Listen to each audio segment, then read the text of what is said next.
Docteur Daniel Guggenheim, bonjour, Boker Tov. Bonjour. Merci d'être comme chaque semaine, chaque mercredi présent, fidèle au poste pour nous éclairer sur certains sujets et développement économique. Et ce matin, presque naturellement, on serait tenté de vous solliciter pour nous expliquer un peu comment un grand consortium américain de puces électroniques, l'un des plus importants au monde, Nvidia, a acquis cette semaine une compagnie israélienne qui est connue, qui s'appelle Mellanox, mais pour la bagatelle de quelques 7 milliards de dollars, faisant de ce marché le second marché le plus important, le second exit le plus important après le fameux exit de Mobileye l'année dernière, si je ne m'abuse, ou il y a un petit peu plus d'un an, avec 15 milliards de dollars. Et la question que l'on se pose, c'est qu'est-ce qui fait courir le high-tech, la haute technologie israélienne? Qu'est-ce qui passionne tant des grands consortiums internationaux lorsqu'ils achètent aussi cher des compagnies israéliennes? Oui, la question que je me pose toujours, est-ce bon pour nos auditeurs? Oui. Pour nos auditeurs, ça je ne sais pas. Oui. Pour le public pour les Israéliens, voilà. D'abord, c'est très important. Je pense que le point central que vous venez de soulever est le premier point positif, que Israël, ça lui donne, au point de vue mondial, un nom de quelqu'un qui sait faire dans la technologie.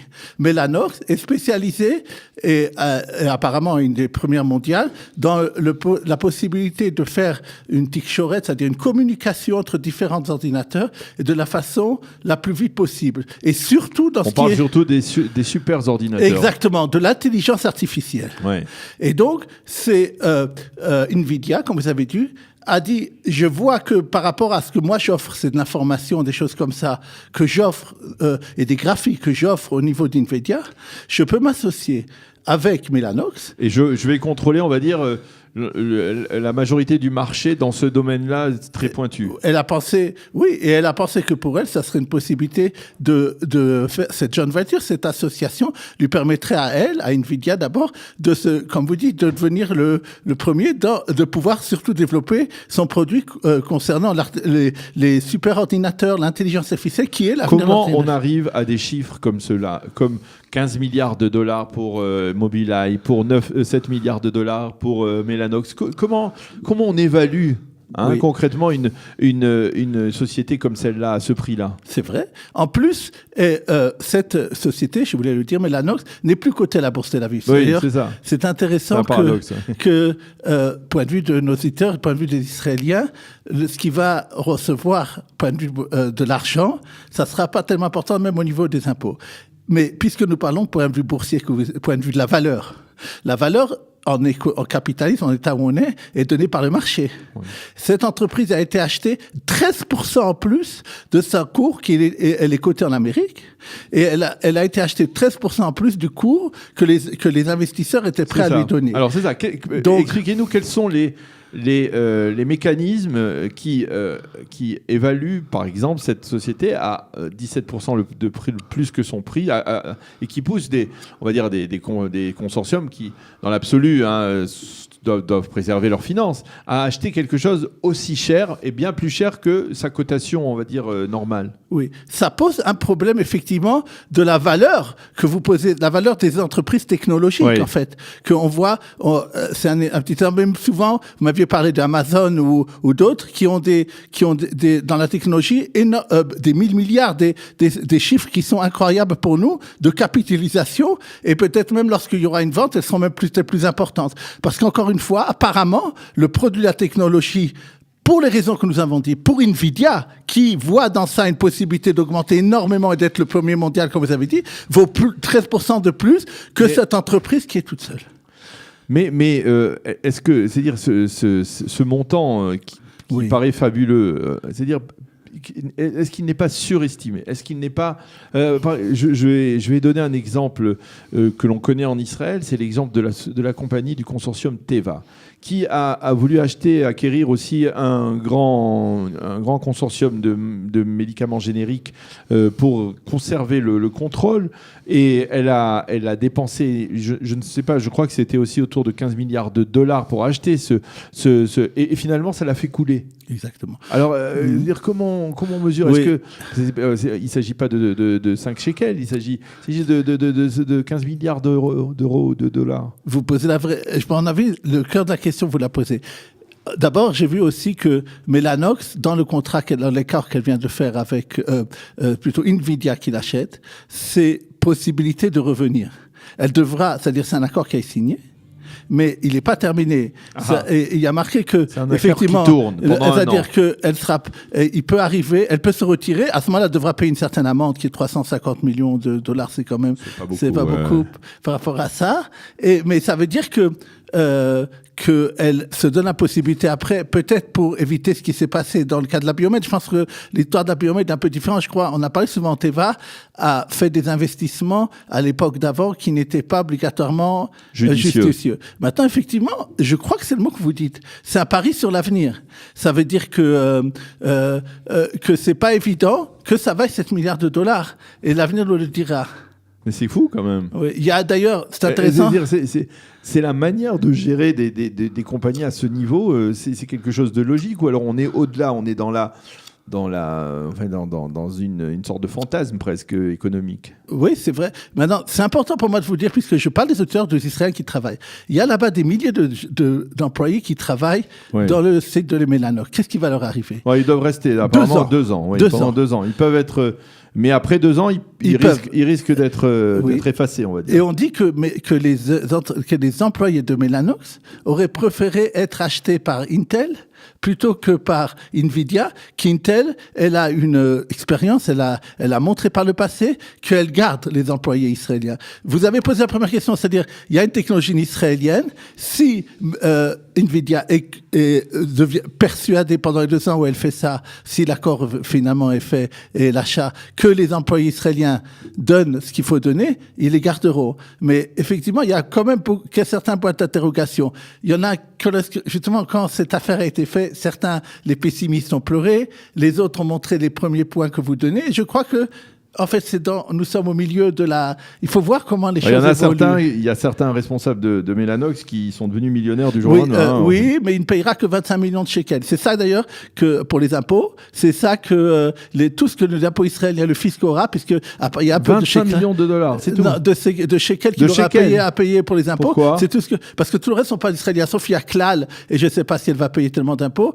Ils ont dit pour le fisc, c'est pas ce qui s'est passé avec voilà, exactement. Bien, c'était très intéressant d'en parler un peu avec vous. Alors, ça, c'est un des grands sujets dont on voulait parler ce matin. Mais il y en a d'autres. Alors, on approche, on n'a pas encore passé Pourim, mais on va très vite y arriver parce que le lendemain de Pourim, c'est déjà Pessah. Et Pessah, c'est les cadeaux, c'est les achats sans fin. Alors, que se passe-t-il donc sur le marché des cadeaux? Oui, vous savez qu'il y a une habitude dans les cadeaux aux employés. Les employés, ce qu'on appelle en Israël les shai. Tous les shai, c'est une façon de une fois par an, au moins à Pessah, à Rosh Hashanah, ça dépend des entreprises, donnent à leurs employés un cadeau. Maintenant, ça a beaucoup évolué, ça. Vous savez, avant, on recevait une petite marmite pour faire des omelettes. Ou deux bouteilles de vin. Ça, c'est Rosh Hashanah. Ah, c'est Rosh Hashanah, d'accord. À Pessah, on recevait un peu des objets, des choses comme ça, un peu de vaisselle. Puis après, on est passé à des bons d'achat dans des magasins. Puis ensuite, on va dire aux robots électriques. Ça dépend. Il y a des entreprises qui font de très jolis cadeaux. Oui. Alors justement, mais je voulais, puisque vous dites c'est dans un mois Pessah, mais c'est déjà à partir de maintenant que c'est un gros budget, c'est un gros marché de les emplois pour qui des entreprises qui font du détail vont gagner sur le marché de ces cadeaux aux employés. Et alors, ce qui est très intéressant, on en avait parlé ici. Coop a fait faillite et d'autres entreprises aussi, ce qui fait que les gens ont commencé à avoir des doutes sur de ne pas garder trop longtemps les bons parce qu'après ils ne veulent plus les utiliser. Maintenant, cette année, Supersal à faire quelque chose de très nouveau et c'est ce qu'on pourrait dire le fintech. Elle a décidé que vous recevrez en digital, ceux qui voudront passer par eux, comme une valeur d'acheter dans ces magasins. C'est pas pour les employés, c'est pour ceux qui... L'entreprise, par exemple, va recevoir, elle va acheter. D'ailleurs, avant, ils faisaient même, les entreprises de détail faisaient des grandes réductions à ces centrales d'achat pour, justement, c'est un gros marché. Maintenant, il y a beaucoup de concurrence et on en arrive qu'à 8% de réduction. Maintenant, ce qu'ils proposent, c'est autre chose. Les entreprises vont pouvoir proposer à leurs salariés donc le bon de Supersal en digital. Maintenant, par une application de votre téléphone mobile, vous pourrez faire passer ce bon à qui vous voulez. Ça veut dire, avant c'était du papier qu'on pouvait donner à l'un à l'autre, c'est vrai parce que c'est pas nominal. Ouais. Maintenant, ça pourra être fait même par téléphone. Bon, donc c'est intéressant, c'est-à-dire il y a digitalisation des cadeaux. Bon, ok, d'accord. Alors ça, on a bien compris. Un point important, vous parlez d'escroquerie par SMS sur des dizaines de comptes israéliens. Très important. Hier, ils ont dit dans la presse et dans Internet la chose suivante. La police à Tel Aviv, comme beaucoup d'endroits, ont un département cyber. Oui, bien sûr. Et il y a énormément, malheureusement, l'informatique a des bonnes répercussions. On vient d'en parler pour les cadeaux, mais il a aussi des problèmes. Il y a des gens, plusieurs personnes, qui ont fait de l'escroquerie par SMS. Ils envoyaient des SMS à des clients de banque et ils leur disaient, voilà, il y a eu un problème dans la banque, vous allez maintenant être dirigé vers le site de la banque où vous allez donner vos numéros et vos codes. Et des gens, dès qu'ils avaient ça, les escrocs, ils allaient dans une casse-pommade retirer de l'argent. Et donc, c'est la première chose que je voudrais dire à nos auditeurs, faites très attention. Quand vous recevez un SMS de ce genre, il s'agit encore une fois de dizaines de clients, de dizaines de millions de shekels qui apparemment ont été volés de cette façon-là, beaucoup d'argent. Ne rentrez pas là-dedans. Faites très attention. Vous connaissez votre site de la banque. Ne laissez pas appâter. Si c'est un SMS qui vous envoie comme ça, vérifiez plusieurs fois avant de donner votre code et des choses de ce genre. Sinon, vous risquez d'être fruit d'une escroquerie. Alors, il y avait un autre sujet que vous vouliez évoquer. Vous parlez des voitures abandonnées. Oui. C'est vrai c'est fréquent. On voit parfois des voitures dans des quartiers peut-être excentrés, des voitures abandonnées à l'abandon. De quoi s'agit-il ? D'abord, je ne sais pas si Arnov est un quartier excentré, mais en tout cas, il y en a là-bas, des voitures abandonnées dans la rue. Dans ma rue, il y a une voiture abandonnée. Vous avez j'habite, c'est pas excentré, c'est pas... On n'est pas loin. Et de plus en plus, apparemment, dans les villes, pas seulement dans les endroits excentrés, les gens laissent leur voiture au milieu. Et il y a eu un article... Pourquoi ils laissent parce que pour récupérer l'assurance. Non, ils laissent parce que il y a eu d'abord, point de vue du marché de l'occasion des voitures, une baisse énorme, que les gens n'arrivent plus à vendre leur voiture par occasion, et de demander bien qu'il y a une amende, et de demander à une entreprise qui vient déblayer, parce que c'est un problème il s'agit en fait des voitures qui n'ont plus de valeur importante. Qui n'ont plus de valeur importante, mais qui est un problème point de vue écologique. On ne laisse pas des choses abandonnées. Et c'est comme souvent en Israël. Il y a des repreneurs, il y en a qui voient lorsqu'une voiture est assez ancienne, ils mettent, si vous voulez, la vendre à quelques centaines de shekels, on peut. C'est pas le cas. Moi, je vous dis que ce qui a été, il y a eu une augmentation massive en pourcentage des voitures dans des quartiers, dans des villes comme Ashdod, Ashkelon et autres qui sont faits. Pour cette raison, et normalement le ministère de l'écologie devait avoir un budget du ministère des Finances pour justement pouvoir enlever ce problème, et le ministère des Finances n'a pas donné l'argent. Et donc depuis quelques années, et ce phénomène est inquiétant et ne fait qu'augmenter. J'espère que ça sera une des choses que le prochain gouvernement s'occupera à faire. Je suis pas sûr que ce sera la première des choses. Mais c'est important pour les gens, pour la vie du quotidien, que ça ne continue pas à augmenter ce problème. Eh bien, merci beaucoup, docteur Daniel Guggenheim, d'avoir été avec nous ce matin.